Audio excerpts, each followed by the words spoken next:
akan membahas terkait landasan teori yang akan membuat kita itu lebih mudah memahami terkait isu yang terjadi di Netflix ini. Nah, yang pertama, kita akan membahas teori yang pertama, yaitu product life cycle. Nah, product life cycle ini adalah suatu kondisi di mana produk kita ini ada di fase yang mana gitu.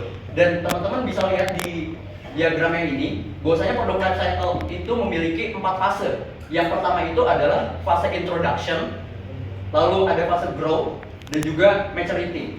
Nah, jika kita melihat dari kasus Netflix ini sendiri, Netflix sekarang itu sedang berada di fase kedewasaan atau fase maturity. Yang mana di fase maturity ini, itu kompetisinya itu ketat. Lalu juga fragmentasi market, karena banyak juga pesaing seperti Disney Plus dan juga platform streaming lainnya, dan juga rentan banget terjadi kejenuhan pelanggan. Nah, dengan memahami siklus produk ini atau produk life cycle, kita itu dapat mengetahui produk yang sedang kita jalankan itu umurnya ada di mana sih, dan kita sebagai manajer operasi itu nantinya harus melakukan tindakan yang seperti apa. Nah, jika di Netflix ini disarankan untuk mengalihkan fokus operasionalnya terhadap 2 strategi utama, yaitu untuk inovatif dan juga improve cost control. Karena jika teman-teman lihat di sini, Netflix ini berada di fase maturity yang tadi sudah saya jelaskan, yang kompetisinya ketat, fragmentasi market, dan juga kejenuhan pelanggan, yang mana Netflix itu harus berani untuk berinovasi dan juga improve terhadap cost control, karena ketika berada di fase maturity ini sangat rawan akan resiko. Next. Nah, landasan teori yang kedua, selain kita mengetahui produk kita melalui diagram product life cycle, selanjutnya ini ada service matrix, teman-teman. Sebenarnya apa sih service matrix itu sendiri?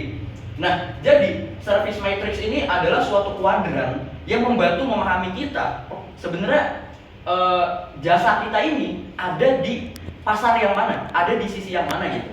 Aku izin menjelaskan teman-teman. Jadi di sini di garis vertikal itu adalah degree of labor intensity, alias seberapa tinggi labornya itu berpartisipasi dalam produk kita.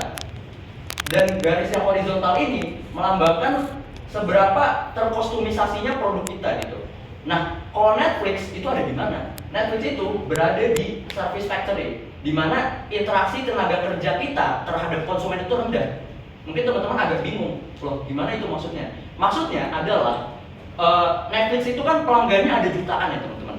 Dan Netflix itu tidak perlu mengerahkan jutaan karyawan juga untuk melayani jutaan konsumen tersebut gitu.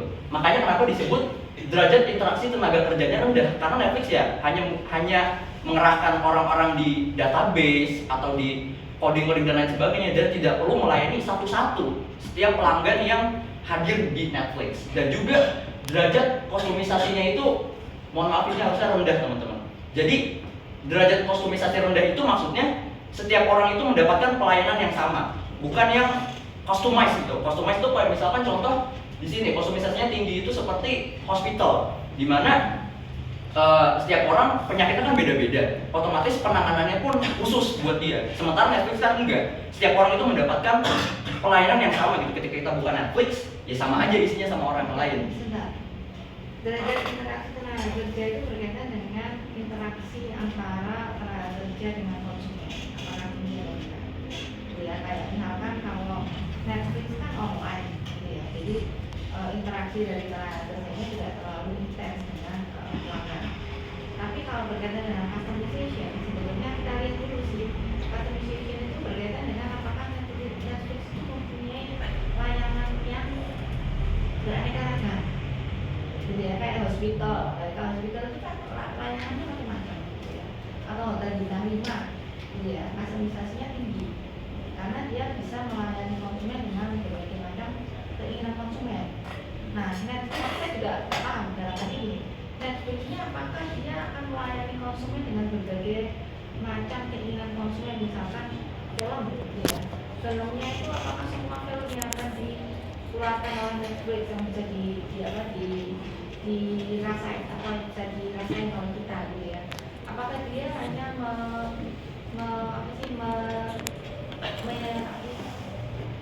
mempublikasikan atau memberikan layanan